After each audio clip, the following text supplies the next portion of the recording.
Bonjour à toutes et à tous pour une nouvelle vidéo sur la princesse de Montpensier. Cette fois-ci, comme nous l'avions vu la dernière fois que nous avons fait le contest historique, je vais essayer de bien parler, surtout ce serait mieux. Nous allons faire une première partie parce que ça va être assez long, assez conséquent, donc je veux pas vous faire quelque chose de trop conséquent d'une seule traite, donc une première partie sur le personnage de la princesse. Pardon.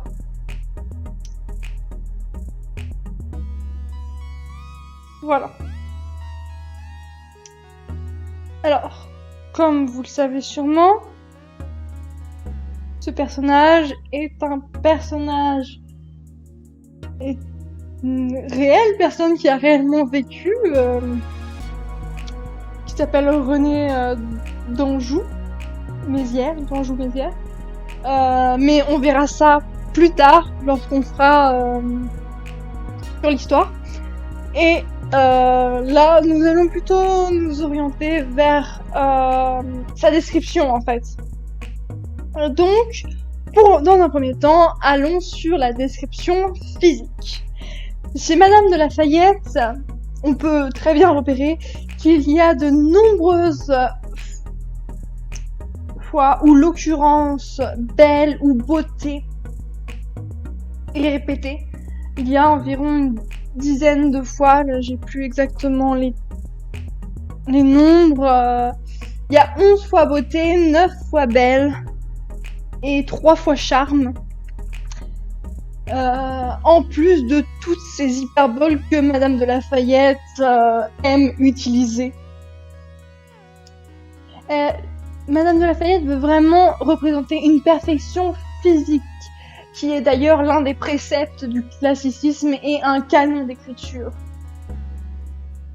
Chez Bertrand Tavernier, on peut aussi retrouver cette volonté d'avoir une représentation d'une perfection physique. Ici, avec le choix de l'actrice Mélanie Thierry, dont le visage est harmonieux, le teint diaphane, donc, comme à l'époque, et on y reconnaît parfaitement la princesse. Il y a d'ailleurs beaucoup de plans qui s'attardent sur son visage, comme pour qu'on apprécie sa beauté. Je sais plus exactement comment il disait ça, Bertrand Tavernier, mais je crois qu'il disait un truc là-dessus, mais je l'ai pas en tête là tout de suite.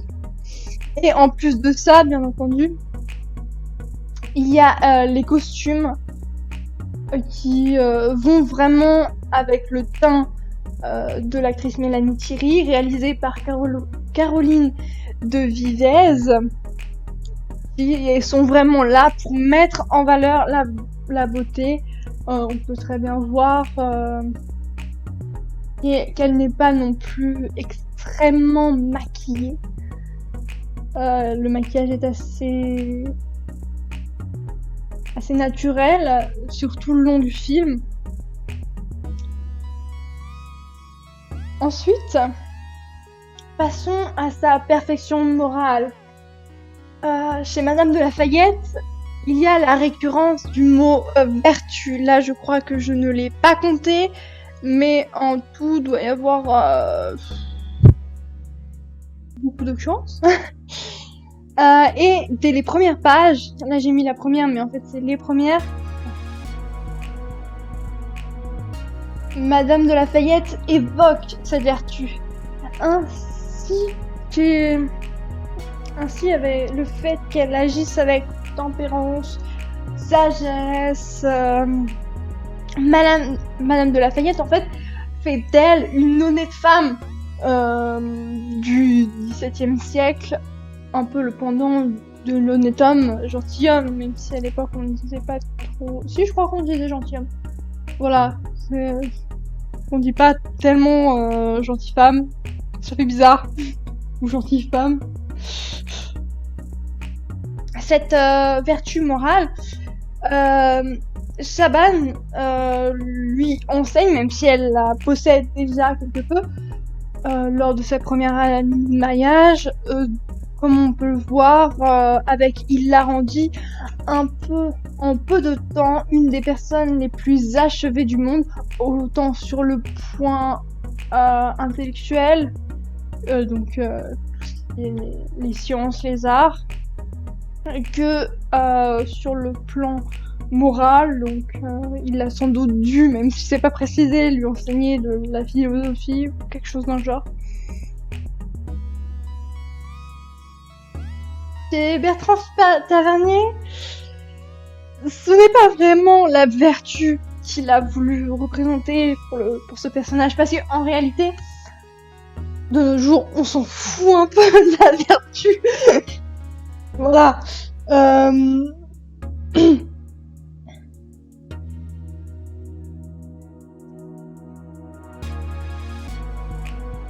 Donc on peut voir, comme avec l'image ici,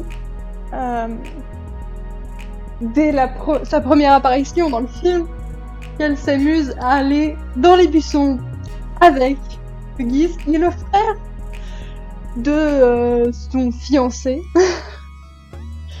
Mais pour autant, Bertrand Tavernier a voulu représenter l'hyperbole que j'ai dit précédemment sur l'enseignement de Shaban. Ainsi, on a quelques scènes et on voit réellement sa volonté d'apprendre et même de comment dire,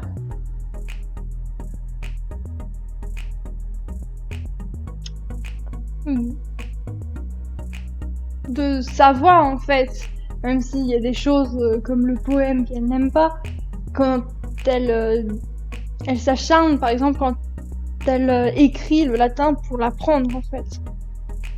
Et chez Tavernier, c'est plus l'ascension intellectuelle qui est montrée plutôt que cette vertu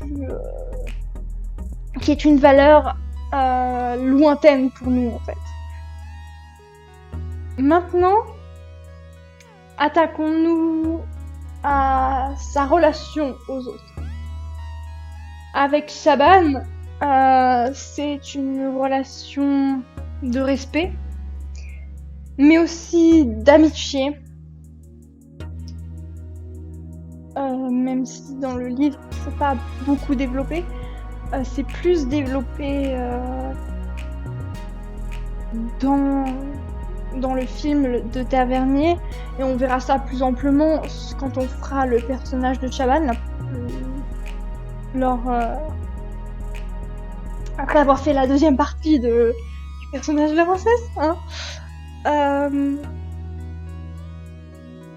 C'est vraiment un homme à qui elle peut tout demander, comme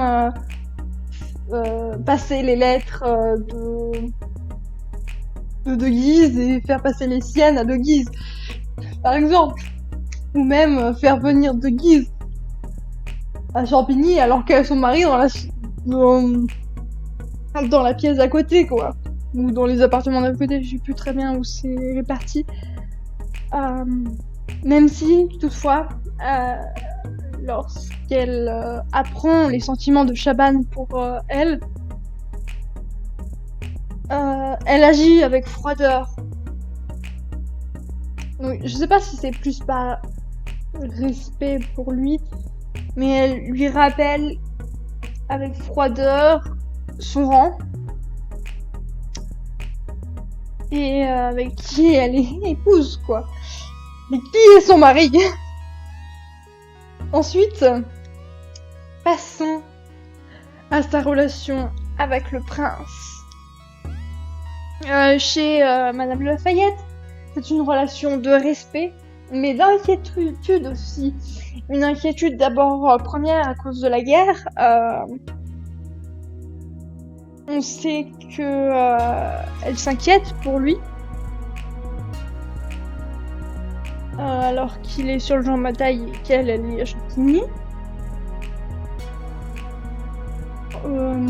Mais ensuite, cette inquiétude c'est plus lié à De Guise, en fait, une fois qu'ils sont au Louvre. Ça passe ensuite par un rejet de son mari pour aller jusqu'à la mésestime, pardon, lorsqu'elle est vraiment en relation avec De Guise.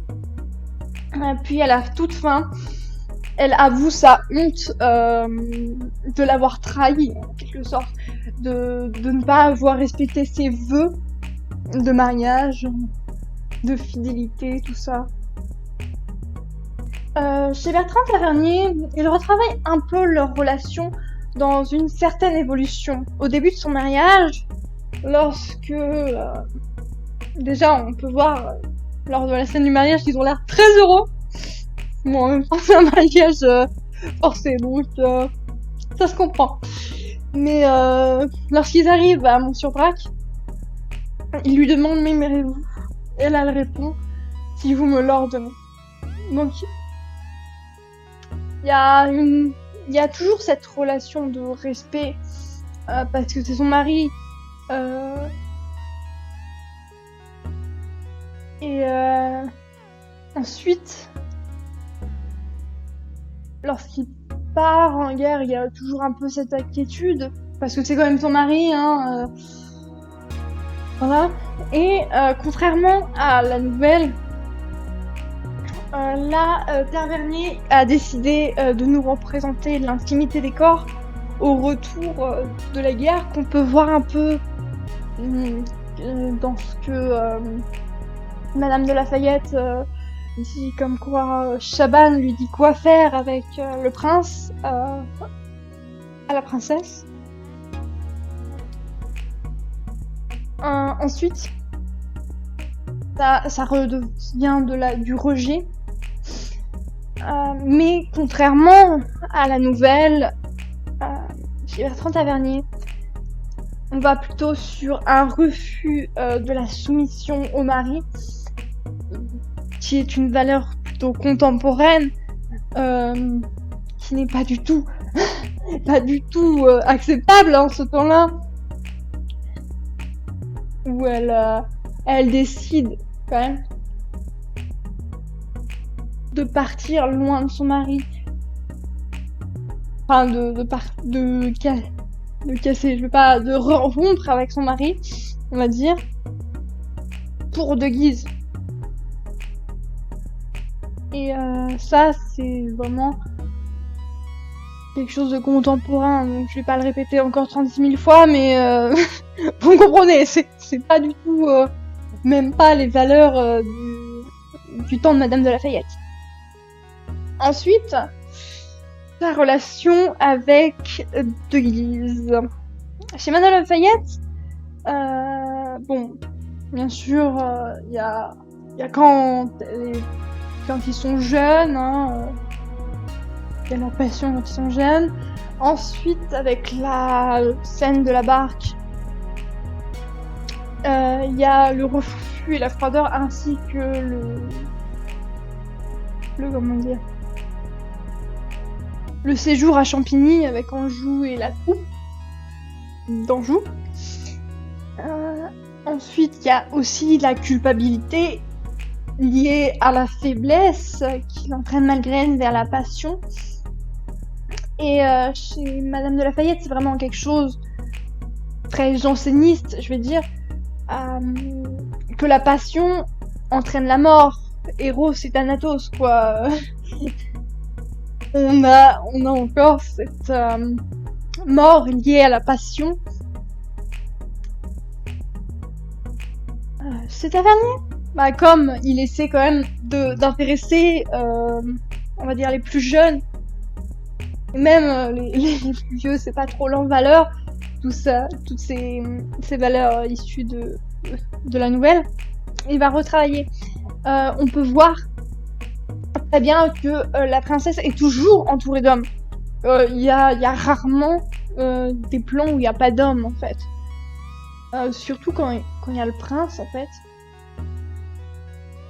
Elle est très souvent entourée d'hommes, mais elle assume pour autant ses sentiments. C'est une jeune femme émancipée sur ses Sentiment, ça veut rien dire. C'est parce que j'ai vu charme en même temps. Pardon.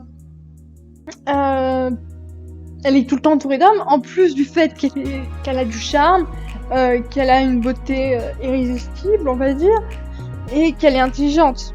En gros, elle attire tous les regards. Et c'est pour ça qu'elle est en proie à de multiples prétendants. Dans le film, on peut voir que, en tout premier lieu, il y a de Guise. Hein. J'ai l'impression que son frère, il est quand même intéressé. Bon, en même temps, ça devrait être sa femme à ce moment-là. Il y a bien sûr le prince qui tombe amoureux en fait de sa femme. Il y a Shaban, bien entendu. Et il y a Anjou. Donc ça fait tous les hommes en fait dont Madame Lafayette parle.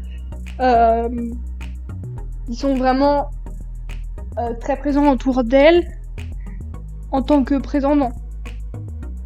Voilà. Mais pour autant, même s'il y a un certain rejet de cette passion, elle reste néanmoins fidèle émotionnellement à Denise. Elle est quand même prête à se séparer de lui. Juste pour être avec lui, j'ai écrit pur. Pardon. De se séparer de son mari, pardon. Et à vivre en marge de la société pour être avec lui. Même si il y a des visions très contemporaines rapportées par Tavernier, ça se passe quand même au XVIIe siècle. Et au XVIIe siècle, une femme qui rompt avec son mari, ça se voit pas très souvent. Voilà. Ensuite, et je crois que c'est le dernier, sa relation avec Anjou. Bon, bien sûr, il y a du respect dû à son rang, c'est quand même le prince de France, même s'il le sait pas encore, il va devenir roi. Il fait quand même partie de la famille royale. C'est le dauphin, vu que son frère n'a pas d'héritier. Pour l'instant, il reste dauphin. Donc, il a une certaine place. En plus, c'est un brillant homme de guerre.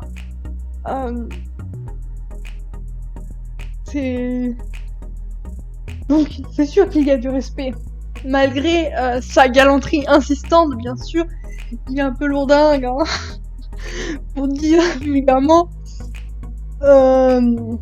Mais, pour autant, elle le traite avec rigueur.